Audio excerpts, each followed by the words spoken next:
Hello दोस्तों, मैं हूं Ramvrat Upadhyay, psychiatric social worker, MPhil student. दोस्तों, आज हम आप लोगों को बताने जा रहे हैं एंजाइटी डिसऑर्डर के बारे में। एंजाइटी डिसऑर्डर होता क्या है, एंजाइटी डिसऑर्डर क्यों होता है, कितने प्रकार के होते हैं, इसके लक्षण क्या होता है, ये सब आपको हम बताएंगे। चलिए हम आगे आप लोगों को बताते हैं। क्या आपके साथ भी कभी ऐसा हुआ है कि एग्ज़ाम से ठीक पहले आपके हाथ पैर कांपने लगे हों, या जॉब इंटरव्यू से ठीक पहले आपके हथेलियों से पसीना आने लगा हो? अगर आपके साथ ऐसा होता है तो ये कोई बड़ी परेशानी नहीं, बल्कि एक बड़े इवेंट से पहले आपको खुद को तैयार करने का शरीर का अपना तरीका है। अगर इस तरह से इवेंट शुरू होते हैं, जितने तेज़ी से उतने ही तेज़ी से शांत भी हो जाते हैं। धीरे धीरे सांसों की गति, हृदय सामान्य होने लगती है। ये चिंताएं अक्सर में बुरी न हो करके अच्छी हैं, जो हमें किसी भी इवेंट के लिए तैयार होने में मदद करती है। लेकिन अगर ये चिंताएं बिना किसी स्पष्ट कारण का होने लगे, तब जरूर ये चिंताएं किसी तरह की बात हो सकती है। कई लोगों में यह सामान्य चरम पर पहुंचने के बाद उनके रोज़मर्रा के कामों को प्रभावित करती है, उनकी ज़िंदगी प्रभावित करती है। ऐसी हालात में इसे चिंता रोग एंजाइटी डिसऑर्डर कहा जा सकता है। आगे हम आपको बता रहे हैं एंजाइटी डिसऑर्डर के कारण, एंजाइटी डिसऑर्डर के प्रकार, एंजाइटी डिसऑर्डर के इलाज के बारे में। उससे बताने से पहले हम आप लोगों को कुछ भारत की एंजाइटी डिसऑर्डर की आंकड़ा के बारे में बता रहे हैं। भारत के महानगरों में 15.20% लोग एंजाइटी और 15.17% लोग डिप्रेशन के शिकार हैं। महानगरों के करीब 50% लोग अपनी नींद पूरी नहीं कर पाते। एक रिसर्च के मुताबिक अनिद्रा करीब 86% लोगों का कारण है, जिनमें डिप्रेशन व एंजाइटी सबसे प्रमुख है। विकसित देशों की अगर करीब हम बात करें तो 18% युवा एंजाइटी के शिकार हैं। अगर महिलाओं की हम बात करें तो महिलाओं में इसकी चपेट आने की आशंका पुरुषों के मुकाबले 60% अधिक होती है। एक रिसर्च के अनुसार हम आपको बता रहे हैं कि 8% किशोर एंजाइटी के शिकार हैं, जिनमें से बहुत कम को ही मानसिक स्वास्थ्य देखभाल मिलती है।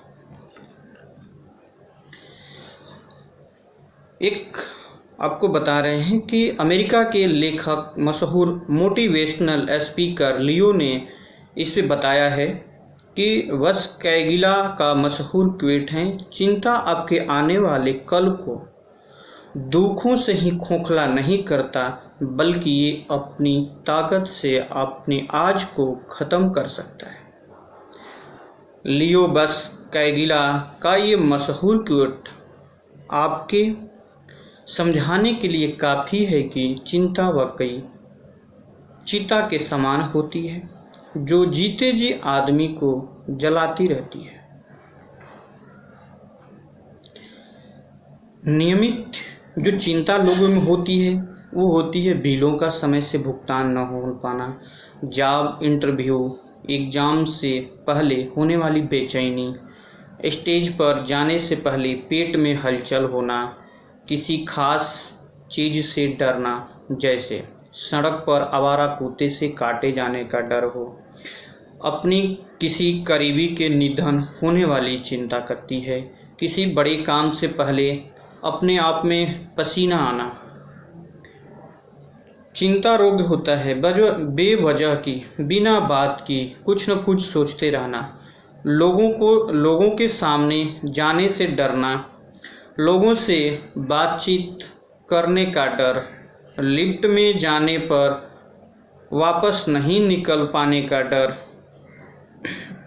साफ सफाई का डर, बार बार चीज़ों को सेट करते रहना, ये मान बैठना कि आप मरने वाले हैं या कोई आपको मार देगा, पुरानी बातों को बहुत ज़्यादा याद करना। एंजाइटी डिसऑर्डर के कुछ लक्षण हैं। चिंता तो हर किसी को होती है दोस्तों, इसलिए वाकई ये कहना मुश्किल है कि उसे बीमारी के तौर पर कब पहचाना जाए। लेकिन अगर कोई खास चिंता बहुत लंबे वक्त तक अगर बनी रहती है तो उससे आपके काम या ज़िंदगी पर अगर असर पड़ने लगा है तो वाकई वो खतरनाक हो सकती है। आपको तुरंत ही किसी मेंटल हेल्थ विशेषज्ञ से सलाह लेनी चाहिए।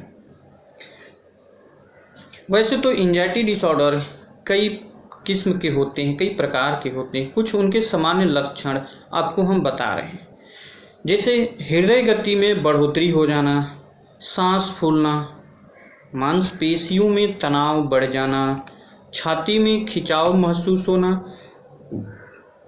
फालतू चिंता में बढ़ोतरी और बेचैनी महसूस होना, किसी गैर जरूरी चीज़ के प्रति बहुत ज़्यादा लगाव होना, किसी चीज़ के लिए अनावश्यक आग्रह करना। अब आपको हम बता रहे हैं कि एंजाइटी क्यों होता है। एंजाइटी एक होता है कि आपके परिवार में किसी को हो रहा हो, जिसको उसके पास किसी तनावपूर्ण घटनाओं से होती हो, स्वास्थ्य जुड़ी मामले से होता हो, या अगर आप नशे का इस्तेमाल करते हैं तब होता हो, या आपका पर्सनालिटी से रिलेटेड होता हो। हम अब बात कर रहे हैं एंजाइटी डिसऑर्डर के प्रकार, कितने प्रकार के होते हैं। इसमें होता है generalize anxiety disorder, obsessive compulsive disorder, social anxiety disorder, डर या phobia, post traumatic stress disorder और पैनिक डिसऑर्डर। अब अगर मैंने टाइप्स आपको बता दिया कितने प्रकार का होता है, अब आपको इसकी कुछ इलाज के बारे में बता देते हैं।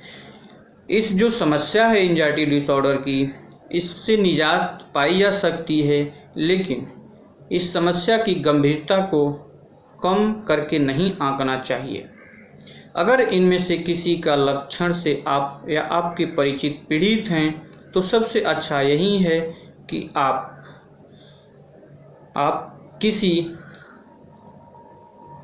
किसी अच्छे साइकेट्रिस्ट पेशेवर डॉक्टर की मदद लें। एंजाइटी का इलाज दवाओं या काउंसलिंग दोनों के मिले जुले इस्तेमाल से बेहद आसानी से किया जा सकता है। दोस्तों, जो आपको हम एंजाइटी डिसऑर्डर के प्रकार बताए हैं, इसको हम नेक्स्ट वीडियो में विस्तृत में आपको बताएंगे।